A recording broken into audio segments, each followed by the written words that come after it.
Hey guys, so this is going to be a little update. I just wanted to go over what's changing with the Roll the Bones system. I've been working on a few changes and I put a test version out and I'm about to release the live version right now. But I've been tweaking and adjusting and I decided just to completely revamp the Roll the Bones system because the old one, while it does work, it has bugs. So I've gone ahead from the ground up and remade it from scratch so that it will function the way I want it to. And I just wanted to quickly go over what exactly has changed for you if you're using the current version.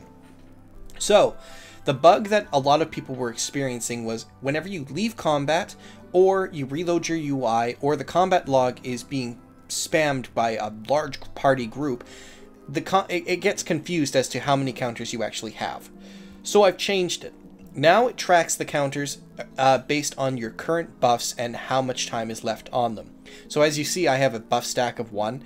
Leaving combat, I've set it to automatically set the combat counter to 0. So now it'll think we have 0 buffs, but the moment you enter combat again, it'll check that you have the buff, it'll reassign the value. This will work for all of the buffs, and it has a value based on how important those buffs are.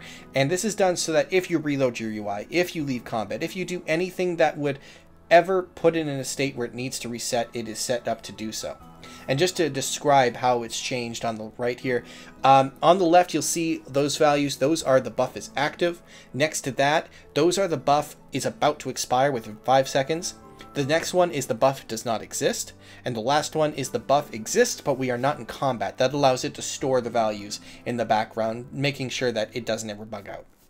The top right corner is a re-roll, wherein your counters ever reach a point where they go negative or they go too high, well above what you should be able to get to. If you got a 6 roll, it'll reset it, and it'll trigger this other icon, which will tell the entire counter system to just flush everything out, recheck the buffs, and then assign values at that point. So mid-combat, if something happens, if you lag out, if whatever happens, it does have a backup so to make it so that it doesn't ever just completely get screwed up.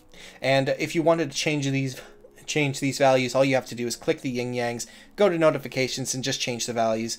Keep in mind you'll have to adjust the reroll. Right now it's set to anything greater than 8. If you increase the value of buffs, you'll have to increase that equal to the amount you've increased it by as well.